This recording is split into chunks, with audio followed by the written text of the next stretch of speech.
What's up, Steph?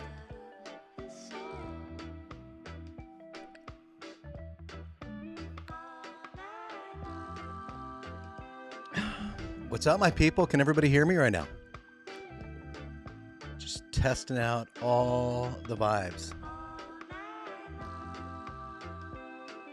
Steph, I can see your face right now. Your camera's on. Can you hear my voice right now?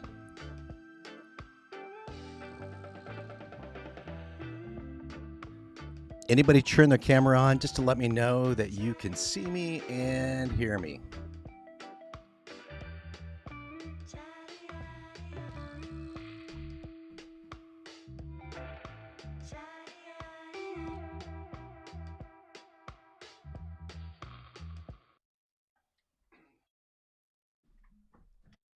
All right.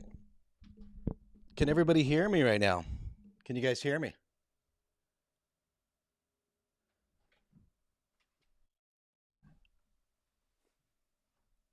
All right. Hi, Sammy. Can you hear me right now, Sammy? Okay, cool. Thank you. Yeah, I was just checking to make sure my mic was working. What's up, Chad? How are you, buddy?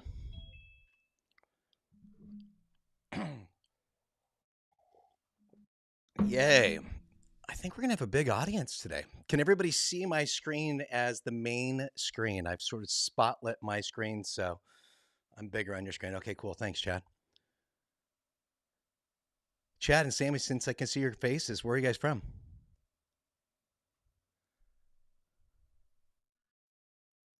Oh, dope. Nice. How's the weather in Mass right now? Oh, that's really a lot warmer. Yeah, that's super nice.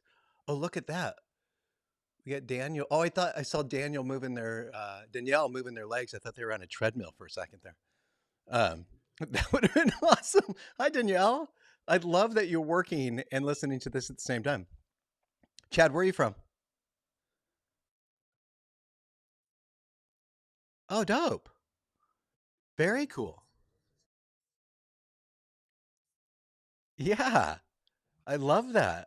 Oh my gosh. Yeah, Angie's coming down in 2 weeks, actually. She'll be finishing her certification in cutting course 3. Yeah, in 2 weeks. And we've done some collabs together. And matter of fact, we did a look for BTC for their BTC awards thing coming up. So super cool. All right, nice. Steph, what's up? Carrie, what's up? Okay, sweet. My friends, so you have entered yourself into a direct workshop. Actually, it's more of a give and take, a Q&A, and we're going to work through a lot of different ways that I actually break down every single haircut. All of what we're doing is derivative of hairdressing made easy and taking from our methodology of how we approach every single haircut, and just as important, how we reverse engineer a haircut. So if that's what you guys signed up for, then you are exactly in the right place. We'll kill a couple more minutes before I get into this, to let people jump into the call. Sometimes it takes a minute and finding that Zoom link. But needless to say, we are doing a live stream right now on YouTube and IG as well. If hypothetically it worked out, let me check IG. Or can somebody check IG, see if we're live on IG right now? Oh, it doesn't look like we are, but maybe that's because I'm on my phone. It's my first time doing a live stream in YouTube or IG as we're doing a broadcast through Zoom. So, kind of a lot of things that I'm figuring out. But that leads me to a soft introduction to the class. We're always trying to figure out as hairdressers, and just a little bit about myself. I've got 36 years behind the chair and 36 years of trying to put together this whole equation of how I break down any given haircut. And the reality is that kind of like you see the pictures flipping through next to me right now, this is potentially my day with clients, right? My clients walk in, they're like, "Hey, Trav, I want to do this picture right here. Can you give me that haircut?" And if you're anything like I was, I used to maybe know like two different haircuts, and then I would just variate the lengths of those haircuts over and over and over again based upon the picture that the client showed me. And I really didn't know what I was doing. I really didn't know why I was doing it. I was probably copying from somebody else. And I was just kind of winging it. And I eventually got to a place, maybe 10, 15 years into my career, where I was like, yo, like winging my profession probably isn't cool. Like, I know it doesn't feel right inside of me, and with that said, I kinda wanna get a couple things together with the architecture of haircutting so that I can have a foreseeable end result, less stress while I do it, and at the same time, of course, make more money because if I'm doing better work, there's intention behind that work, money becomes a byproduct from it. And it was truly passion that drove me through all of it. But that passion again was kind of an uncertain passion in the beginning and I felt insecure, it was emotional and it wasn't really about me, and that's what I started to learn. It was really about my client and could I serve their passion, aka their self-esteem. And so finding and seeking and needing answers, I started to put together a lot of sort of in-depth research with education to help me understand the physics when it came to cutting hair. All of that has led me, fast forwarding, 29, 30 years forward, from those moments, that led me to Hairdressing Made Easy and comprising a system that was modularized, that was basic, that was easy to understand, that celebrated every single individual's artistry.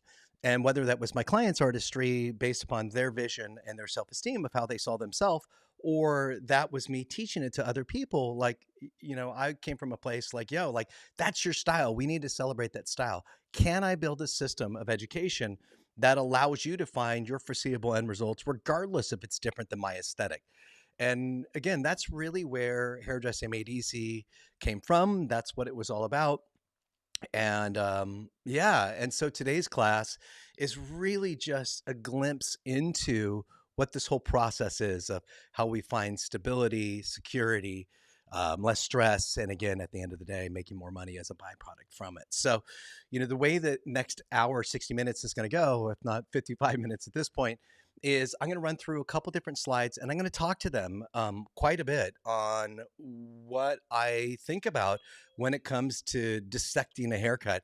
And then, like I said earlier, reverse engineering it so that I've got a step by step process to start to execute that. How do I map a cut? How do I diagram a cut? And what are those steps involved with starting to put all of that together?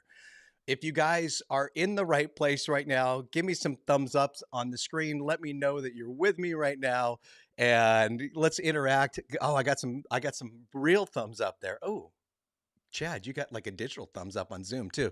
Nice. Thanks, Angelina. Thanks, Matthew. Stoked.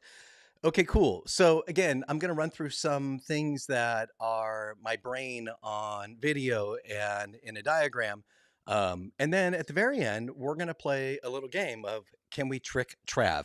And that I just made up right now. But I'm going to go through this slideshow again that's rotating right next to me. And you guys are going to tell me when to stop. I'm going to stop on a picture and I'm going to share with you exactly how I dissect that haircut based upon the theory that I start to build up to that point. And then I've got some bonuses at the very, very end with some amazing deals and discounts that we will run for you guys till the end of the night here. And so stay tuned with that because we have a number of different classes still coming up this year.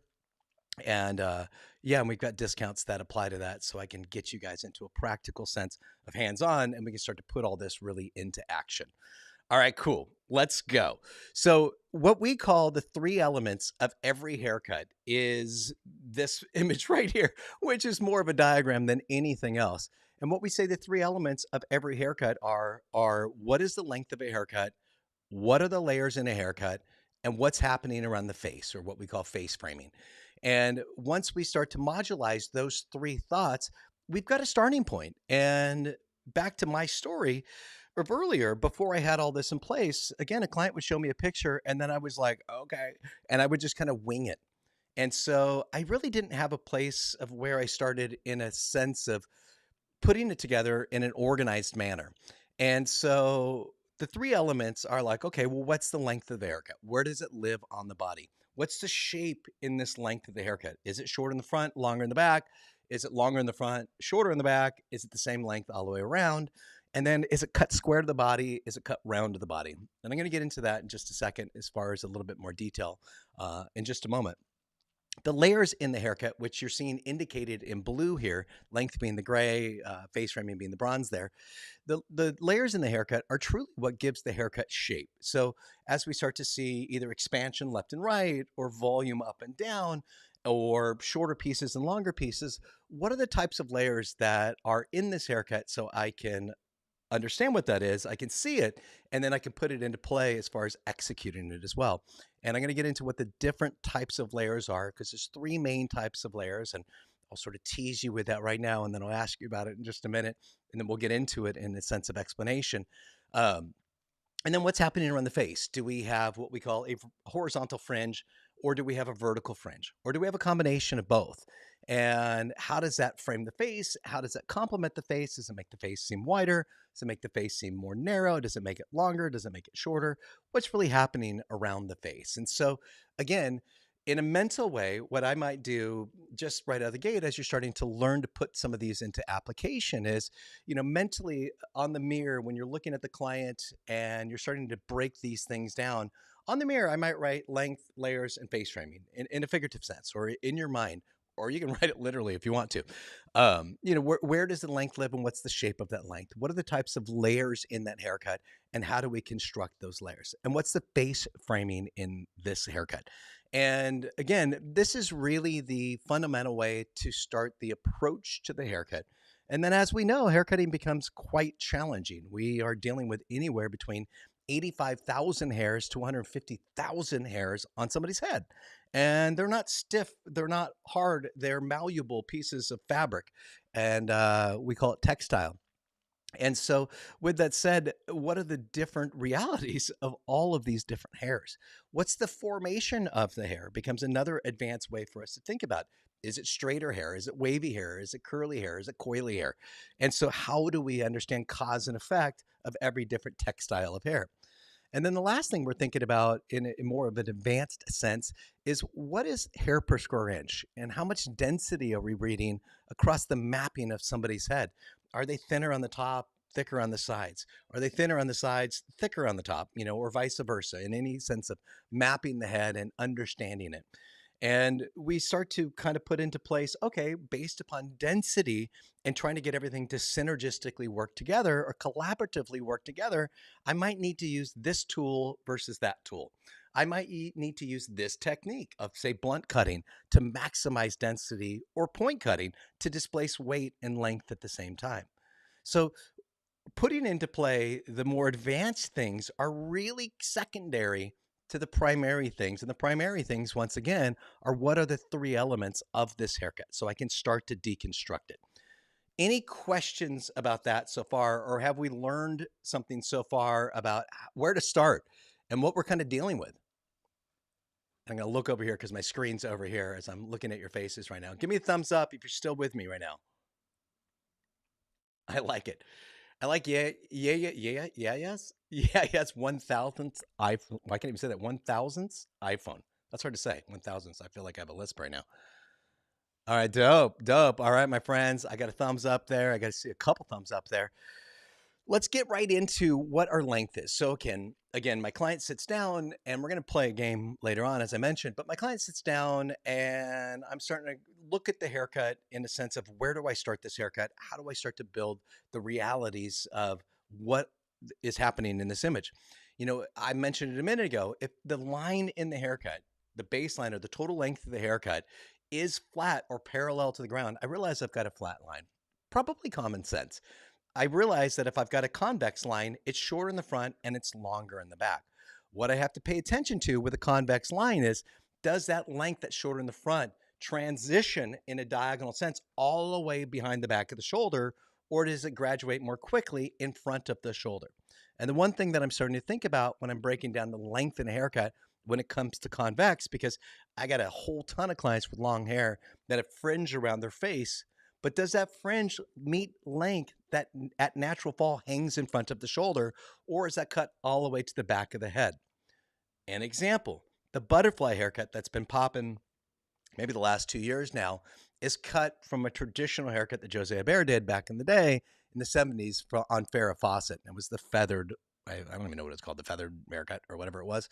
But needless to say, everything was short in the front, and then it continued like a V, if you know what I'm talking about. Yeah, give me a thumbs up right now. Continued like a V all the way to the back center of the profile, again, between the shoulders or the back of the head.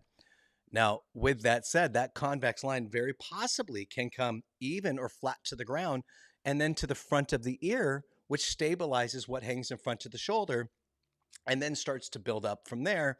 And we've got a convex line. Now, a concave line is really straightforward. Is it shorter in the back? Is it longer in the front? And in a lot of our bobs, our lobs, our graduated bobs, that's what we're starting to see. And that's what we're starting to identify. So right now, I've got my 3 elements in the haircut. I've checked the box as far as length. I know this is where the length lives on the body as far as how long it is. And I'm starting to understand the shape of that haircut. Pretty straightforward, right? That's probably, I would say, the more I don't want to say simple, but that's probably the most basic thing that we can start to think about when it comes to actually breaking down the length.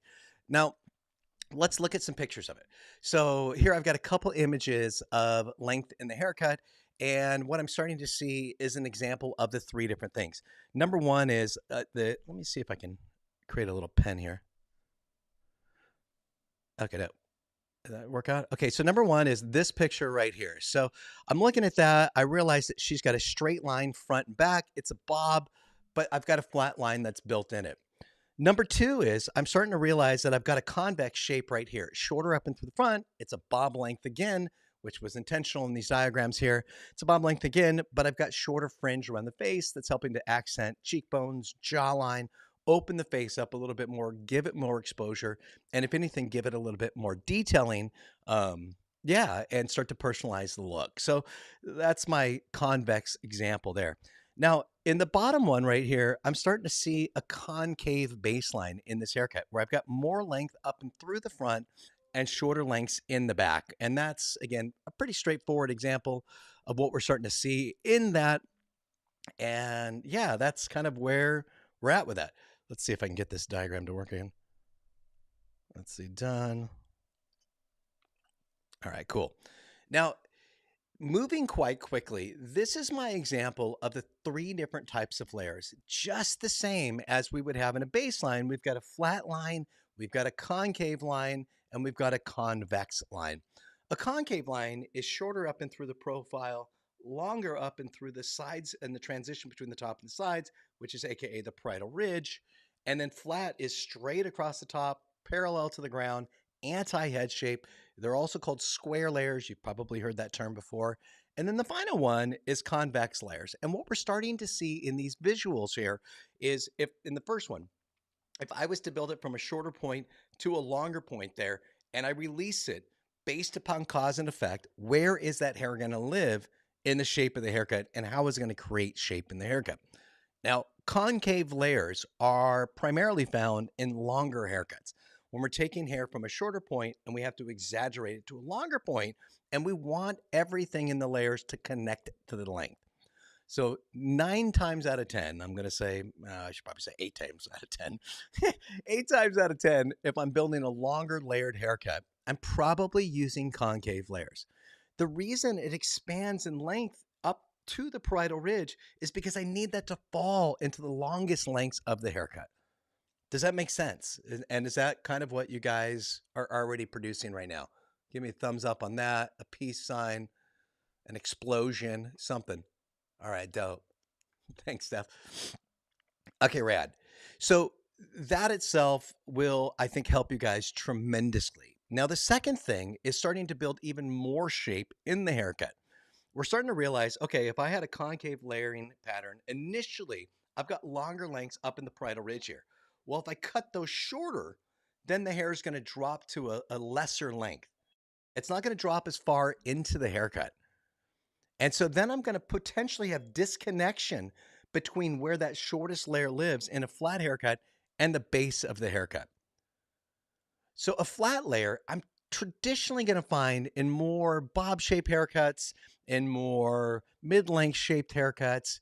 The Jennifer Aniston, the Rachel 1.0 and 2.0 that came out a few years ago is done by Chris McMillan, and he built traditional flat layers.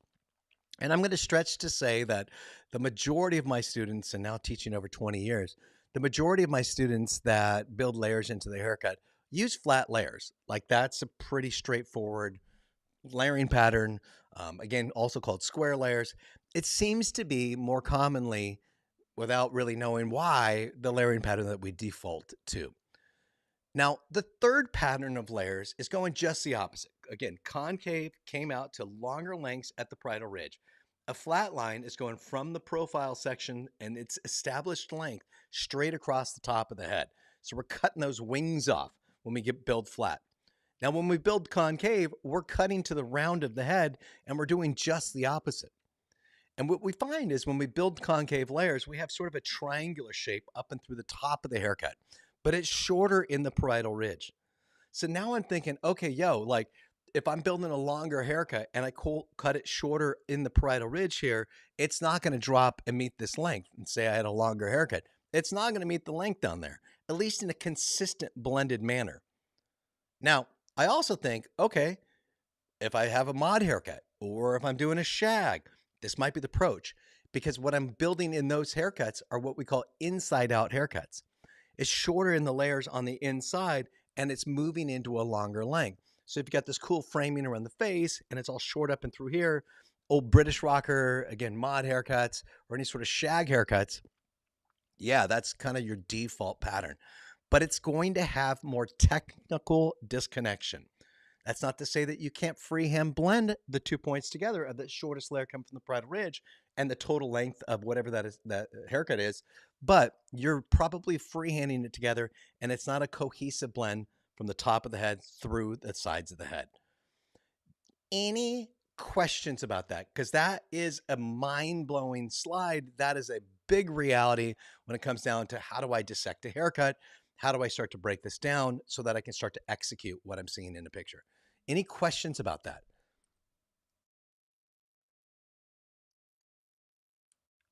Wow.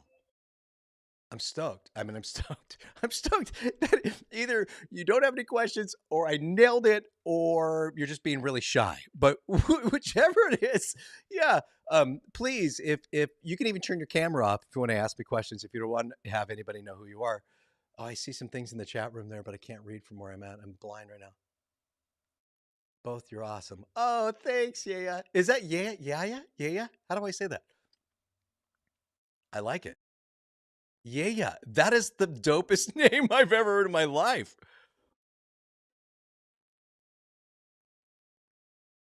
Oh my God, I love that story. You rule. And thank you for being the first one to unmute. You rule even double harder right now. You're my favorite. All right. Yay. Yeah. That's dope. And tell your brother he's a genius. But thank you, my friends. This is, again, how we start to think about dissecting a haircut. This happens in seconds. And if you guys have seen any of my reaction videos that I've been doing lately, where I'm breaking other people's haircuts down in their reels, which are either 30 seconds to 60 seconds, and how fast I'm breaking those haircuts down to the point that it's ridiculous and funny, but it's kind of like a sports announcer or a horse announcer or an auctioneer. It's happening that quickly because I am starting to digest this information and I can see it that quickly. So when it comes to your client behind the chair, and again, they show you this picture, how quickly can we start to break that down in our head so we can start to map the process so we can start the process? So these are, again, the first few things that we have to start to put together. We have to understand it so we can digest it so then we can put it into application. All right, cool. Let's take a look at a couple haircuts that show us examples of this. Now, this first one here in flat layers, first of all, it's such a stunning haircut. I absolutely obsess over this haircut. The way it's styled, the way it's done is just legit. And this is, I'm pretty sure it's Rihanna's look. I know Rihanna does her hair, and I'm not sure if she did it in this picture, but It's so legit. One of the things that's happening in this picture that's sort of out framing behind the scenes in this image is that she's got extensions in her hair. So, that's one thing I'm putting into reality and into play when I'm starting to break down a haircut. She does have extensions in her haircut, but irrelevant to it. What we see is that when we build a haircut flat across the top of the head, everything collects as it falls over the sides of the head into a closer area. We also, as we identified earlier, realize that when it reduces it from falling all the way to the base of the haircut, we've got disconnection in that haircut. So, what we can start to see is by the collection of hair in a similar distance of space, we start to see a rounded effect in the haircut. But because it doesn't connect to the bottom, we see that disconnection in the bottom. And what we start to understand is in the shape of this haircut, we have that S shaped silhouette. This is very much, if not exactly how, the Rachel haircut was done when Chris McMillan did it well back in the 90s. And when we revisited it a couple years ago, and it's still playing right into style right now, I think it's got a different name. But it's sort of a mix between the butterfly cut, which they're calling the kitty cut right now. Yeah, it's primarily the same thing. It's flat layers across the top, or anti-head shape, or square layers, whatever you call it. And that is disconnected from what falls at the parietal ridge to the top of the ear, or from the crown of the head to the nape of the neck. And that gives us that sort of a shape. So if you're seeing this type of shape, 9 times out of 10, it's done with flat layers. Again, that layer is parallel to the ground. Now, if I drop down to the very bottom and I start to see the girl that's got long brunette hair, what I'm realizing is that if I see where the first layer falls in her haircut, the first visual effect of a shorter piece inside the haircut, and then I look at the length of the haircut and how wide the haircut is at the baseline of the haircut, I realize that from that shortest layer all the way to the bottom of the haircut, I've got connection to it. What we also see is that if I looked at her cheekbones and the width of her face to the outside of that haircut where that shortest layer is, it's primarily the same width from top all the way down to the bottom of the haircut. And when that happens, it indicates to me that I need to build concave layers in this haircut. I need to have the hair at the parietal ridge here, again, the transition between the top and the sides, I need to have that expand out so that when it drops down, I've got all that additional length and weight in the base of the haircut. And if you've ever built a haircut and you don't do that and you're like, oh my gosh, it disconnects and the ends seem really thin, it's probably because you built it flat across the top and went square here versus building that external length that drops into the total perimeter of the haircut or the baseline of the haircut. Now, an example of the third one are super poppin' haircuts. I wish this was every single one of my clients, but it's not. It's probably about 10% of what I get to do. It's more of a shag. It's more of the wolf cut. And there's been 35,000 variations of the wolf cut. But needless to say, this is sort of a modern shag, AKA a wolf cut, mixed in with like a bunch of other things. And that's where I've got all these layers inside the haircut. And what you can see in the blue arrows there is everything coming from the top of the head, say where the profile is, to the transition at the parietal ridge here, really between there and there. When that drops over the side, there's not a lot of expansion of length. If anything, there might be a reduction of length, or it's mirroring the shape of the head. And everything's cut with what we call traditional layers. You think about a pixie haircut, one length all the way around the haircut. Those are traditional layers. That's also convex layering. We're seeing it in application to a longer haircut that's built out to be this sort of 70s sexy shag. So that as a visual example. Now, I'm going to pause for a second because I've been monologuing like a mofo. With that said, we talked about the second element of the haircut being layers. We talked about the 3 different shapes that we can build with layers and lengths that we build with those layers. We've now taken a look at the visuals in its sense of application. What questions do you guys have? Or what example do you have of a client where you've used this or you're like, I don't know what to do with her or him? Either way. Any questions? I'm going to have some sip of espresso here. Yeah, please.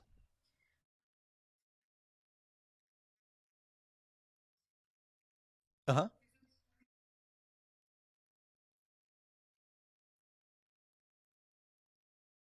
Yeah,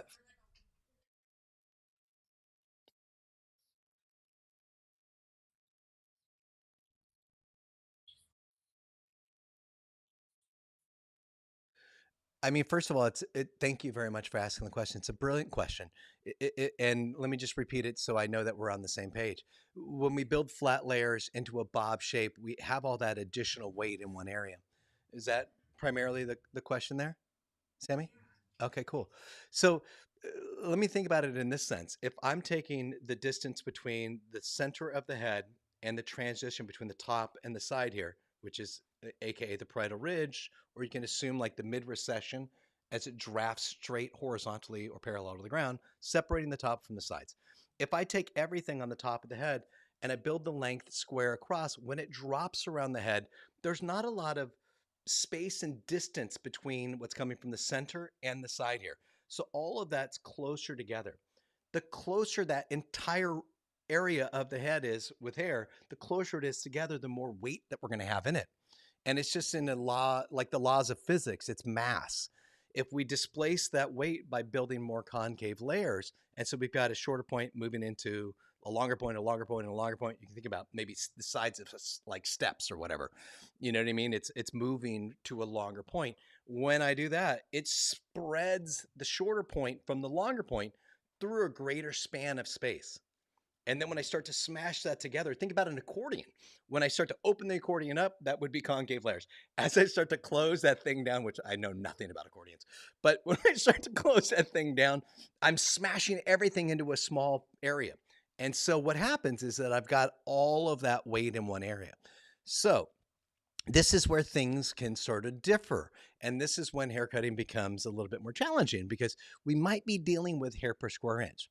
So let's just say I've got three clients that all bring in exactly the same picture. And I'm like, oh, yo, it's a bob with layers. Okay, rad. And this girl or guy has, fine hair. This one has normal hair, density wise, I'm talking about. And this one's got super thick hair. And I'm talking like thick ass hair, like it's like a ponytail is, wider than my waist. I need to approach each one of those slightly different to get that same end result. And this is where I think the expertise in understanding all of this stuff really starts to complement us. So with a finer haircut, I almost kind of need to maybe build a flat line so I collect weight in the same area because the hair is so whimsical and it's so fine. There's not a lot of structure to it. And the more I displace every hair to a unique length, it might start to make the hair even look thinner, versus like if I did just straight bob with no layers in it, I see that weight line through the bottom. I've maximized weight in her haircut. Now, flipping that completely over to the person that's got super thick hair, if I cut everything the same length across the top, I may end up with a ton of bulk in their haircut. And I'm like, oh man, now I need to get in there and thin it out. Well, once I start to texturize and thin it out, which I texturize every single day, I have to also realize that texturizing is a removal of weight, not just length. And if I remove weight, that might be good because it takes some of the bulk out, but then does it make the length too short? So things that I'm starting to think about before I start the process of like, okay, do they have thick hair? Do they have thin hair? What complements it one way or the other? The thicker client, I might flip the script and build concave layers in her haircut or their haircut so that it displaces weight at all these unique lengths. We still have these variations of shorter pieces inside the haircut, but I'm not going to maybe approach it with a flat line across the top. And then I'm definitely not going to approach it with concave layers or convex layers, forgive me, where it's cut to the round of the head, because that clusters all the hair into a really small space. And then that gets really, really thick. And so, again, flipping the script based upon analyzing the hair determines whether I should do it with this type of layering and that type of layering. I also understand the cause and the effect of the shapes that it'll create within the haircut. But I'm thinking about hair per square inch and then bulk. Hair per square inch equates to either bulk or thinner areas on the head. So how does that sort of complement that end result? So yeah, if I ended up with that same situation with your haircut and they're getting a lot of bulk in it, first of all, I might deep point cut the layers. I might not blunt cut it. So I'm displacing length and weight at the same time when I'm constructing it. And then I'm constructing it with the removal of weight as I'm establishing the length that I want it to be inside the haircut out of the gate versus texturizing it on the back end after I've established the right lengths. And then all of a sudden it shrinks up and I'm like, oh shit. Like I totally blew my haircut. Like I screwed it all up. I'm only saying this because not because you do it, but because I've done it 14 million times. And then I'm like, ugh, I'm so annoyed with myself. Why did I do that? And so, can I fabricate the haircut with an understanding of where the hair is going to live, what the shape's going to be based upon density and then formation of the hair before I start the process? And so, yeah, I'm not lost in the woods and I'm like, oh shit, I have no idea where I'm even at right now. So, can I navigate that trail, that step-by-step process before I start it at all? That's a huge long answer. I hope I didn't give you too much information, and at the same time, I hope I answered your question. Did that help at all? Thank you. Yay. Any other questions? Thanks, Sammy. And do you have any other questions, Sammy? I should ask.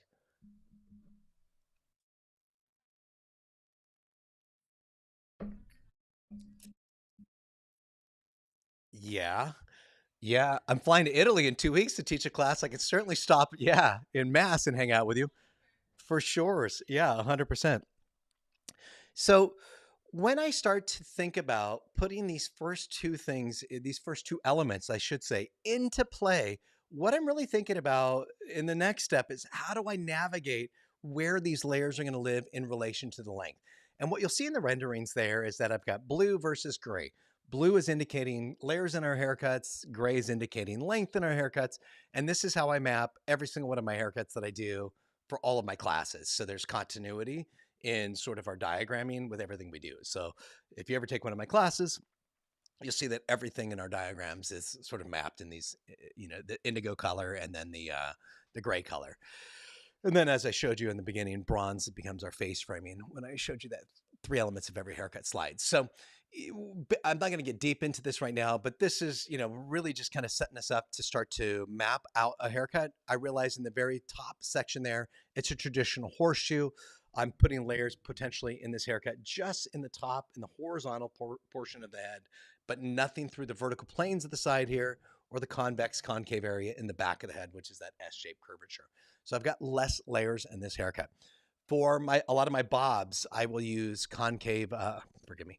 For a lot of my bobs, I'll use a horseshoe sectioning pattern to navigate less layering through the haircut, but just a detail of it or a signature of layers in it.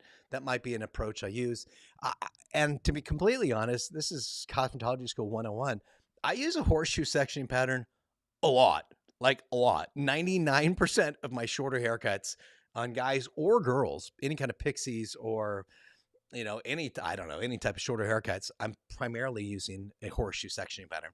And then the dropped horseshoe and the sloping horseshoe are just again dividing and conquering. So the dropped horseshoe is taking the convex area in the back of the head and it's displacing more layers deeper over the back of the head versus the horseshoe would because it's not allocating more hair into that area of the head.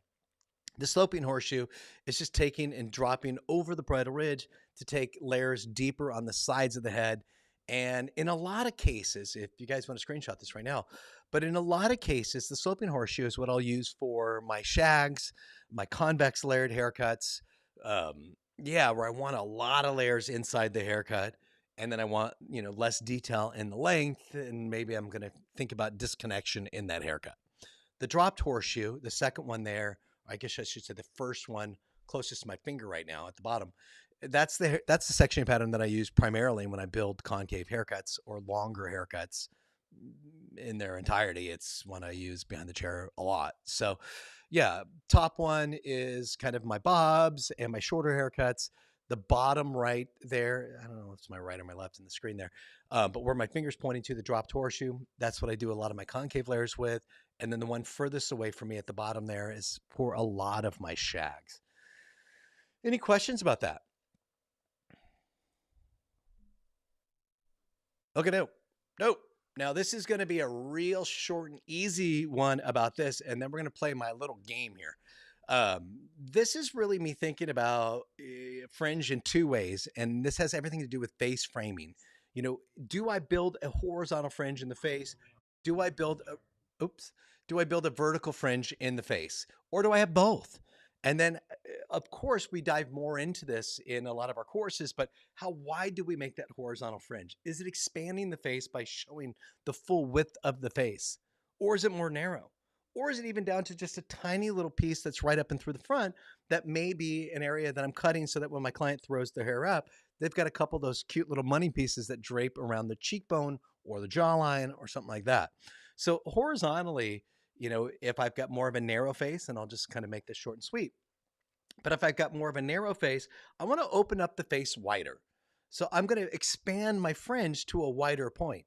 If I've got a wider face and I want to make the face appear more narrow, of course, I'm going to make my fringe less narrow. And it's real common sense. So it's really just kind of that straightforward. Of course, we technically have to take a lot of things into account. And then there's a lot of crazy things that happen in somebody's hairline where they've got calyx and they've got density changes and they've got side parts, but they also want a center part, and you know, all those other things play into it, which can make that simple common sense sort of example that I was saying a little bit more challenging. But yeah, for what it's worth. And then fringe wise, in a vertical sense, you know, where does that first piece start? And in most cases for me, I'm developing that vertical fringe and its first shortest point based upon trying to give the face a framing that gives the face a lift.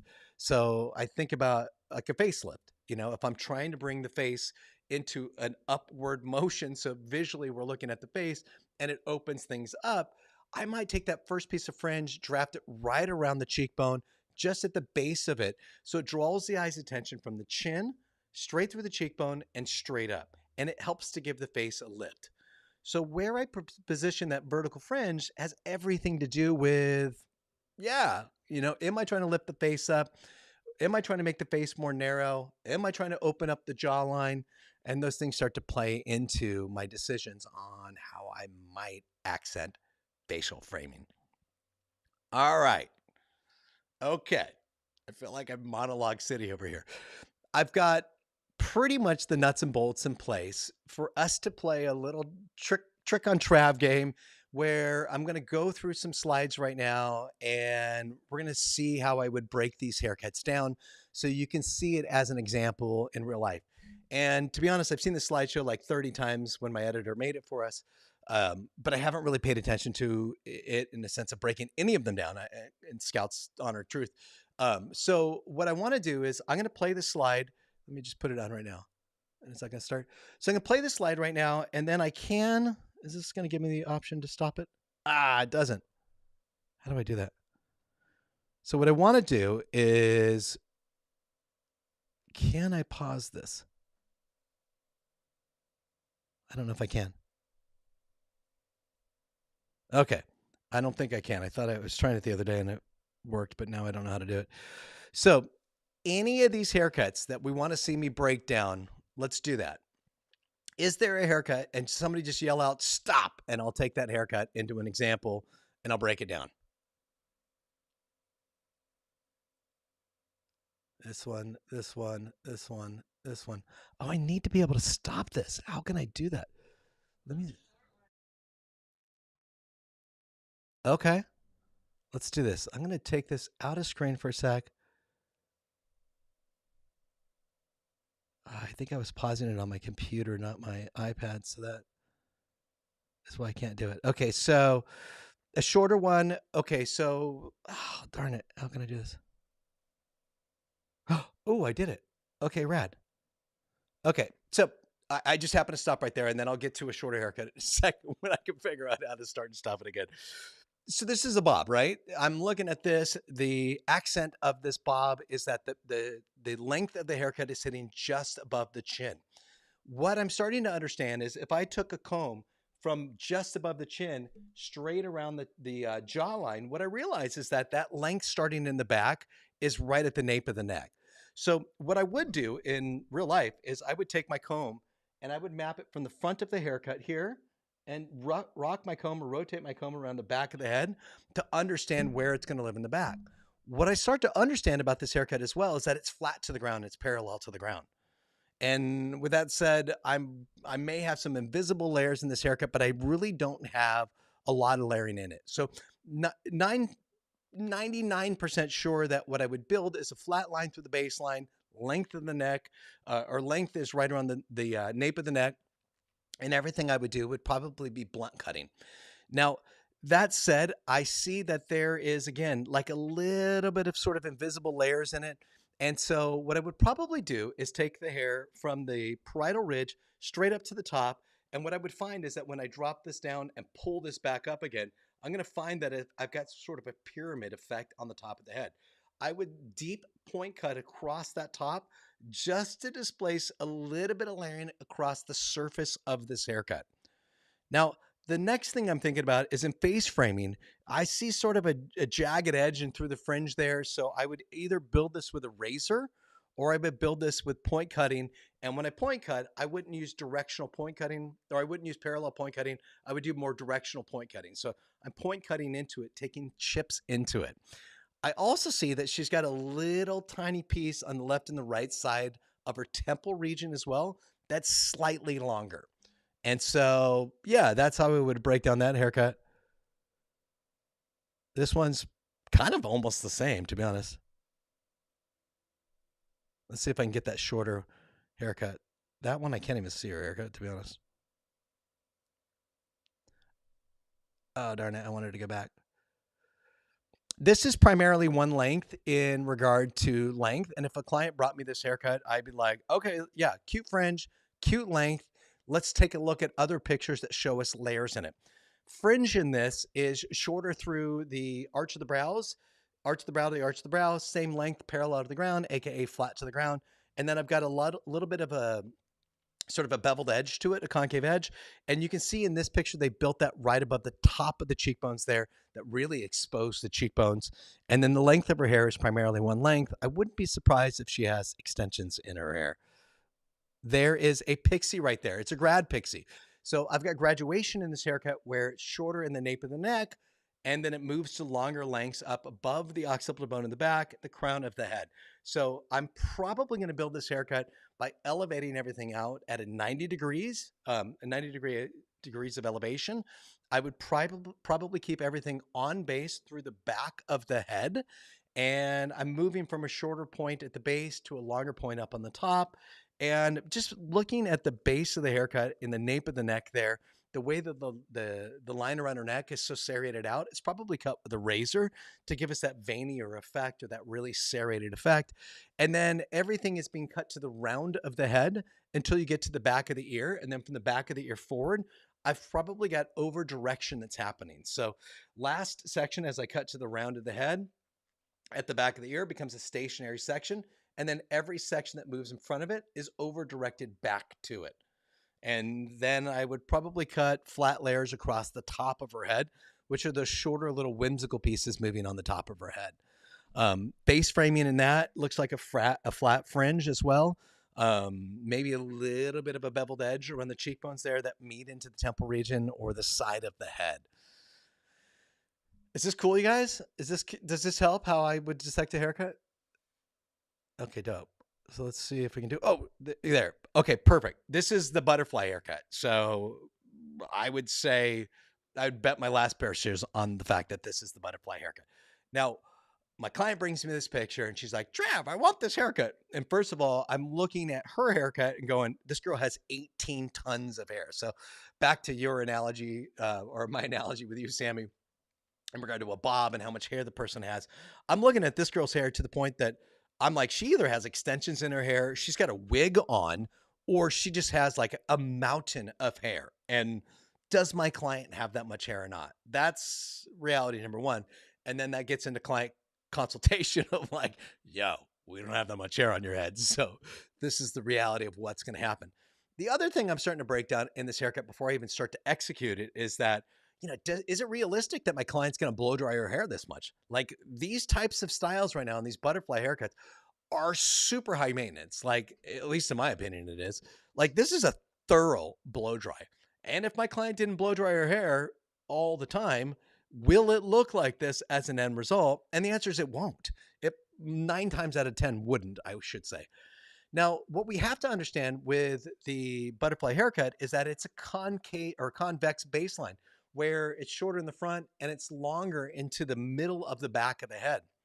That's cool. However, at natural fall, when the butterfly haircut hangs, the front part's well up here, and then I should put it over here, well up here, and then the back's way down there because it gradually builds to a longer point in the back of the head.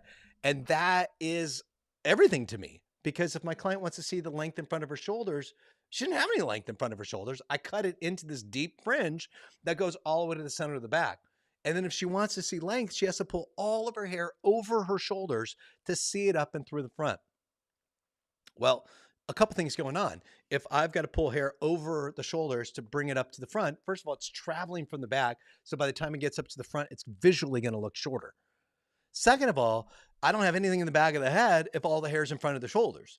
So the butterfly cut is a dope cut, but it's totally signing yourself up for a specific look that removes length from the front of the haircut. And then again, if you don't have like time to blow dry your hair and style your hair, it probably doesn't look like this. And on this girl having 14 tons, I mean, she's got a hair farm on her head, having 14 tons of hair on her head. Like it works out, it looks legit in the photo. But these are the three elements that I'm starting to think about. First of all, this is totally a convex haircut. So the baseline, shorter in the front, longest in the center of the back. Layer wise, everything is built from basically the center of the back of the head straight forward from a shorter point to a longer point. That's going to give me a concave effect in the layers, period. The last thing I'm thinking about is that she does have a horizontal fringe in her haircut. And kind of like I was saying with the other picture, which seems to be a trend in this, is that from the arch of the brow to the arch of the brow on the opposite side, it's primarily the same length. And to be honest, it's probably point cut now that I'm looking up a little bit closer. And then the sides, again, have a beveled edge. So it's sort of flat plateaus, and then it builds into a concave reality around the temples of the head. So it's a really cute haircut. But again, you're really signing yourself up for one specific look that has to be blow dried. And the biggest red flag that I'm talking to my client about is like, yo, I'm going to give you that haircut, but you have to blow dry it. And then you're not going to have that length up in the front of your hair. And then, if they sign up for it, then you're like, okay, green is go. Let's roll. But again, something I'm really thinking about. Would you guys like me to break down one more haircut? All right. I got some heads nodding right now. Okay, this is a great example right here of convex layers. So look up between like the center of her cheekbone right here to like the temple right up and through here and see how I've got all of those layers clustered right up and through there. That's built with convex layers. So shorter on the sides here, longer in the center. All of that is built this way, which gives me all that layering right there. And then what you can see is from where all that layering is at the between the cheek and the jaw, from there, it pretty much disconnects down to the bottom. Now, they may have come back in and built a little bit of grad at the very bottom that moves from here straight out, probably done with a 45 degree of elevation, and probably done with some over direction so it's longer up and through the front. But really, I've got two things happening. I've got graduation at the base of the haircut, and then I've got technical disconnection between the convex layers and where that grad is hitting at the bottom. And then they may have freehanded a couple little pieces in there to maybe connect those things together. So how I'm thinking about dissecting this haircut, and again, a totally different layering pattern than what we were talking about with flat layers in your situation, Sammy, across the top. So yeah, let's see what else is in here, just so that you can't see. That's a real basic bob right there. I'm going to say that they probably cut flat layers across the top of it. And the reason that I'm saying that is, let me see if I can draw on this. If I switch the screen, it's not going to let me, it's going to rotate through it and not let me draw. But we can see where her hand is over her shoulder. I'll kind of, yeah, this way here. So we can see where her hand is over her shoulder. See how it's kind of bulky right above her shoulder right there? And then where it's bulky on the outside of it, I look in towards her chin and I realize that all the hair pretty much looks the same length there. And then I've got the pieces that hang down below it. I would say 90% sure that they cut flat layers across the top, which when that drops down, I've got a flat line here, and that disconnects from the hair that's hanging below it. Again, not a visual blending of that look. And then when I look at the other side, opposite of her hand, I see that she's got a couple little pieces around her jawline here, and then it moves inside of the haircut, and I see a piece kind of on the outside flipping out from her head, and those are primarily the same length, and I see disconnection happening between those 2 points and where the bottom of the haircut hangs. So they probably cut flat layers across that. In through the fringe here, my assumption is they took a triangular section from center profile part, went to the arch of the brow on each side, and then pretty much just cut like a straight line across there. And those are those little pieces that are kind of dancing around her face there. And then it's just styled super messy and probably with some, I'd probably put like an oil in it. I'd probably set it with a flat iron, to be honest, and get undulation in the hair movement through the hair. And that's pretty much, yeah, what I would do with that. All right, you guys, I got 5 minutes left. Was that helpful? Most importantly. So this class to me is truly about, okay, where do we start to, how do we start to modulize our thoughts so that we know that, there are 3 major components that build a haircut. Once, oh, I see a fire out there. Yeah. We know there's 3 major components to a haircut. And then from there, now that I've modularized those 3 components, what are the visual differences that complement, length in the haircut? Is it longer in the front, shorter in the back, vice versa, flat to the ground? Layers. Are we seeing connection? Are we seeing disconnection in it?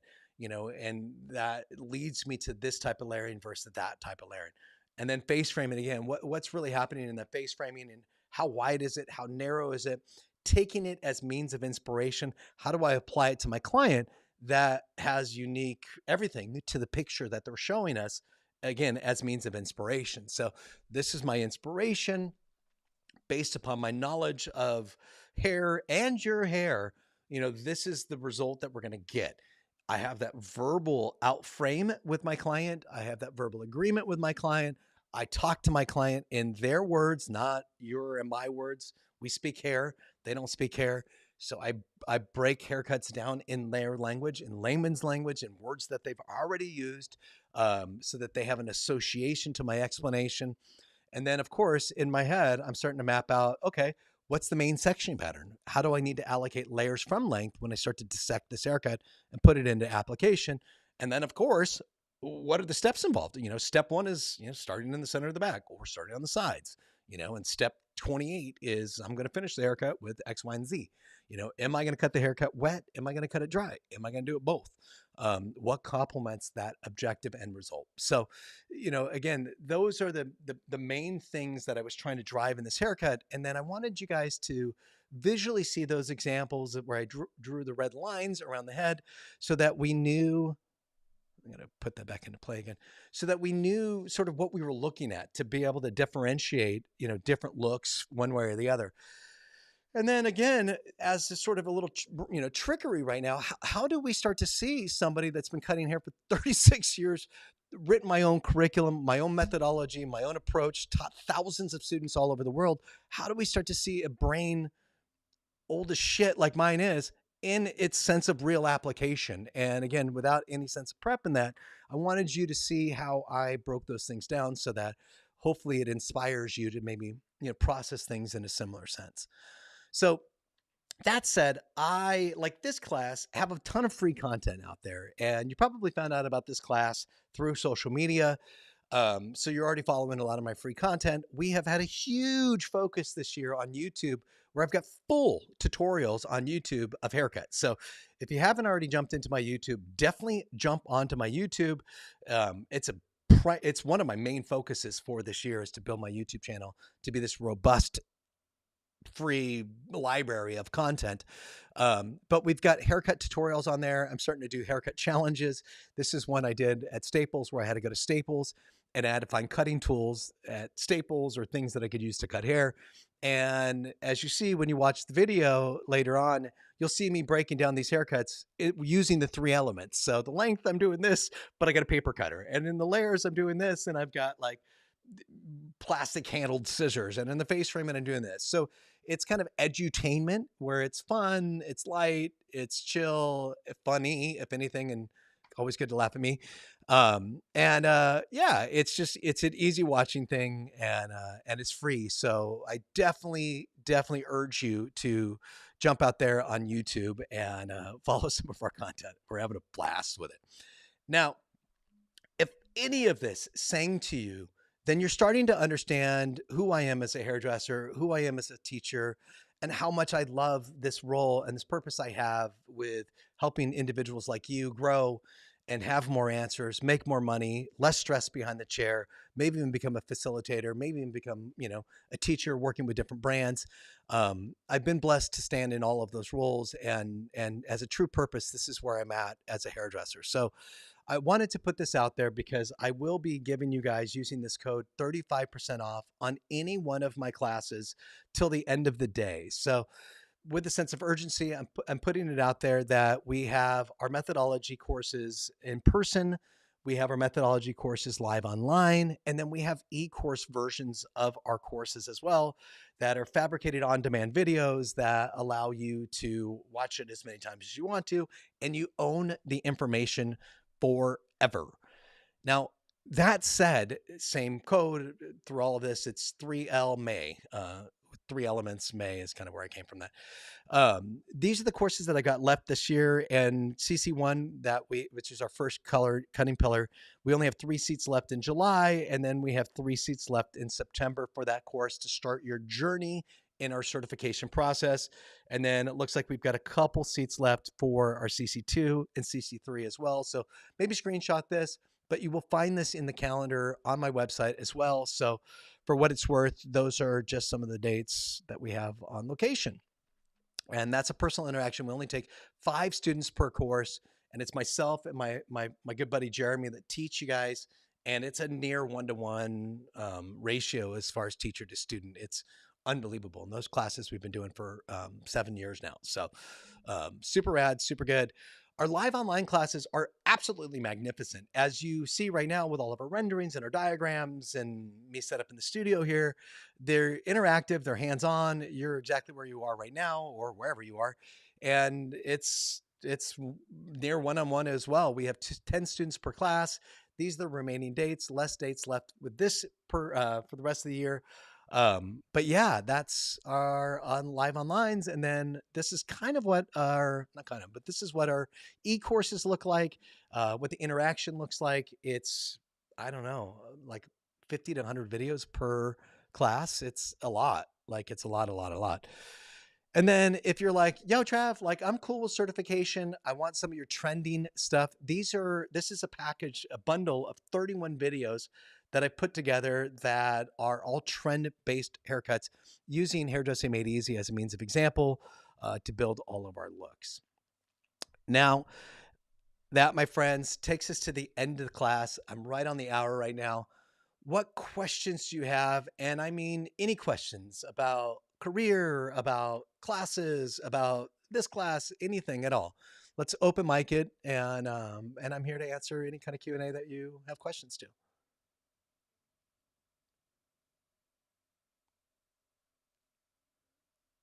Anybody? Bueller? All right. Well, in that case, my friends, if you want to ask me questions later on, or you have questions about any of our classes, definitely just DM me on IG or TikTok. I'll get back to you as soon as I can. It usually takes me, just a few minutes to get back to you, maybe up to 20 hours, 24 hours. But thank you so much from the bottom of my heart, you guys. Spread the word. I would love for us to grow together as hairdressers. If I could be your coach, I ask you to be that, to take that role, as I take it very seriously. But thank you so much for joining my class today. And I look forward to our next class together. Thank you guys so much. Cheers, y'all. Go crush it. Oh my God. Thank you. Yeah. All right. We did it.